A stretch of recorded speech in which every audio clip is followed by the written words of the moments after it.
Now, why do we have a session on this? Why is it important when you look at Denmark's upcoming membership also to look at the International Criminal Court and to look at accountability? So, of course, two separate treaties. You have the UN Charter, you have the ICC Treaty.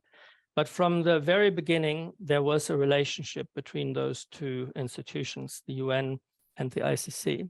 You can see that in the treaty that established the ICC in the Rome Statute, where in the preamble already it is stated that these crimes constitute a threat to peace and security.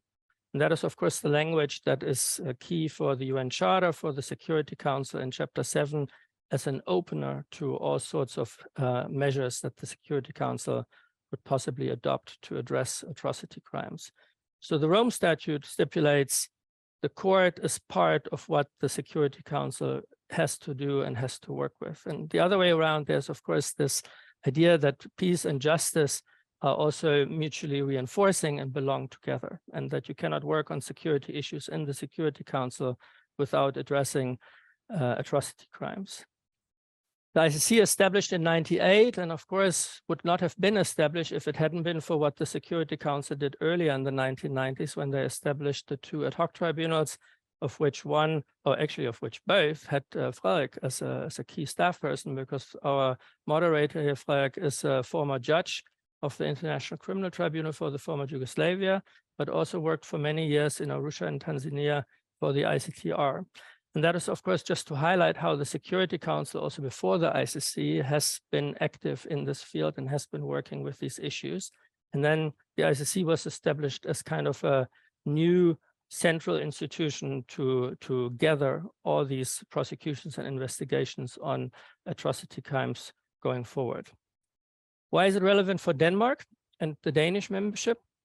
Well, from my perspective, I would say it is because it's a classic Danish topic to work with and to work on. Denmark has, as you also heard in the introductory remarks by the foreign minister, a strong commitment to the rules-based order, strong commitment to international law. And how can you enforce international law if you don't also work on dealing with violations of international law? It is part of the same story and part of the same narrative.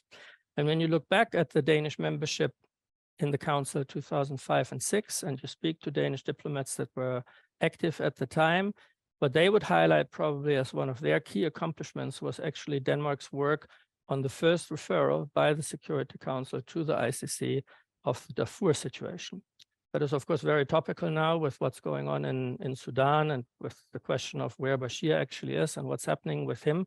But at the time, the US, as we also heard from Andreas, was, of course, in a phase where they were very anti-ICC. The Bush administration post-Iraq invasion had a really hostile approach to the International Criminal Court and was not seen as someone who would support a referral to the ICC. So it was quite the story that at the time it was possible to convince the Americans not to use the veto, but to abstain. And if you ask Danish diplomats, they like to tell the story that they played a key role in that. I think none of us in the room here can really say whether that's how it really played out, but that is just to say Denmark has been very active on this front in their previous membership and their most recent one. Denmark also was working on this actively while they were on the Human Rights Council in 2019, 2020, and 2021, where Denmark supported many accountability mechanisms, such as the one for Myanmar, such as commissions of inquiry for different atrocities committed in various places, where Denmark always very active and in the forefront of that discussion. So for that reason, I would say that's why we need to discuss this and why we need to think about what Denmark could do in those 2 years on the council.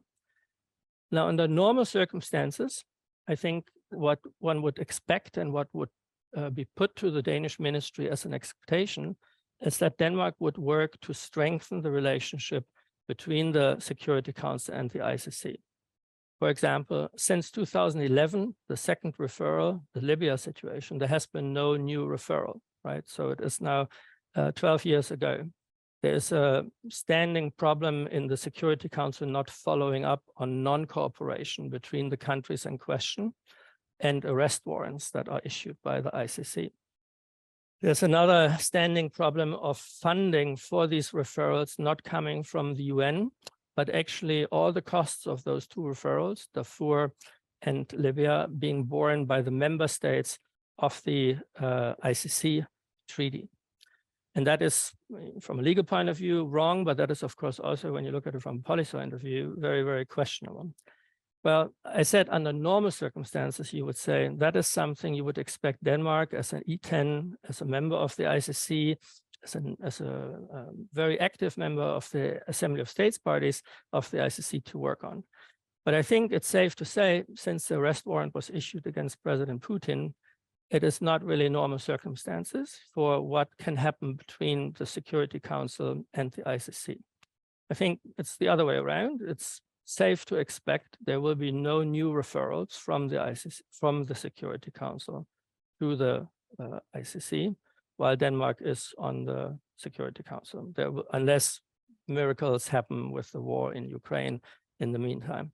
There will be no real space to work with the Russians on the Security Council towards ensuring a better follow-up on non-cooperation, because Russia, of course, will not be interested to talk about cooperation with the ICC.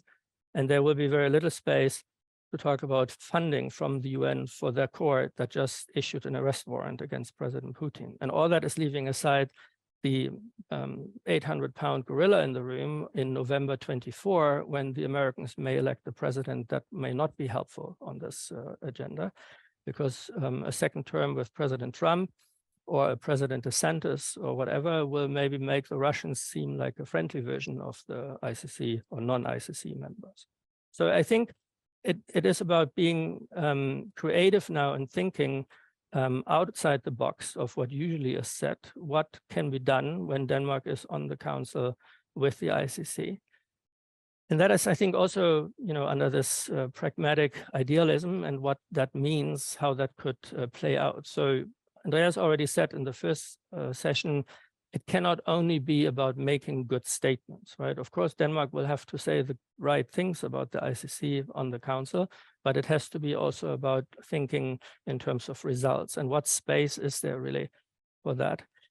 And I think when you look back over the last few years, then I think one potential activity for Denmark to think about is how to build on the council among the E10 and with the ICC-friendly permanent members, a group that will speak out to defend the ICC against what is coming and what certainly will be coming. And there's a good precedent for that, because when the Americans under the Trump administration had this notion of they could sanction the ICC prosecutor and they could freeze her assets and they could unleash measures that they normally put on terrorists on the ICC prosecutor, the elected members of the Security Council that were ICC member states, plus the UK, plus France, stood up as a physical, literal front outside the Security Council in the stakeout, where they always come to speak to the press. And they stood there as a group and made a statement to defend the ICC. And that may seem just like a symbolic measure, but that, of course, was a very clear statement from those members of the council that they would not just accept the US bullying the ICC or the prosecutor. And that may be something that will not result into resolutions or other outcomes, but that may be a very important measure of support that members of the Security Council can provide, and that will have to think about how and what kind of statements they can make, what kinds of opportunities they will have to put that together for living this rules-based order that the foreign minister also spelled out in his opening remarks. There's other measures that maybe we can discuss also in the Q&A, and I would be also interested to hear from Andreas. There's, of course, the notion of ARIA formula meetings, and again, not to push you on your little brother, but Ireland, of course, organized a meeting in June 22 on the ICC relationship to the Security Council. And one question, of course, for Denmark to think through is whether these thematic meetings that also allow civil society to come in, whether they are just flashy and theater, or whether they are important moments of support and something that can help to socialize certain ideas on the council. And we can maybe discuss that in a bit more. There's Another aspect which I think Carrie will talk more about, and that is that Denmark also will have to look at resolutions where the ICC already is mentioned, because in many resolutions of peacekeeping, the ICC and accountability is part of the lengthy text where the peacekeepers are either mandated to even arrest suspects or just to support the ICC or to support the host state and working on accountability. And that is another field where Denmark, with its interest on this agenda item, would be able to work. And that could play out in a couple of different ways that I'll return to. I want to bring in one additional question that I think would be new to Denmark and also new to the Council, but which may come up in those 2 years. And that is the question of Article 16 in the Rome Statute. This article has never been used, so there's no precedent, no practice, but the idea of that article is that the Council can put the ICC on hold for a year at a time.